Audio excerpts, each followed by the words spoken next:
আসসালামু আলাইকুম। বাড়িতে খাওয়ার জন্য 1 পাউন্ডের একটা চকলেট কেক ডেকোরেশন করব। এটা আমি 6 ইঞ্চির মোল্ডে বেক করে নিয়েছিলাম।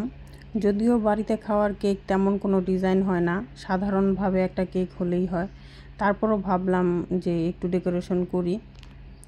তো এখানে আমি চকলেট গানাশটা প্রথমে সাইড দিয়ে নিয়েছি, তারপর হচ্ছে মাঝখানে দিয়ে সুন্দর মতো এটাকে হচ্ছে আমি চিলারে রেখে দিব, নর্মাল ফ্রিজে রেখে দিব। তারপর এটাকে আমি বের করে নিয়েছি। ঠান্ডা হয়ে যাওয়ার পর এখন হচ্ছে এটাকে আমি ডেকোরেশন করব। ডেকোরেশনের জন্য আমি পিঙ্ক কালারের ক্রিম নিয়েছি, সাথে 6B এর যে নজেলটা আছে ওইটা নিয়েছি। প্রথমে এইভাবে দিতে চেয়েছি, পরে আবার ভাবলাম থাক, খালি রাখার দরকার নেই, বাড়িতেই তো খাবো, সমস্যা নেই। আর এখানে যে টপার দিয়েছিলাম, তাড়াহুড়া করতে গিয়ে দেখেন সবগুলা টপার ভেঙে গেছে।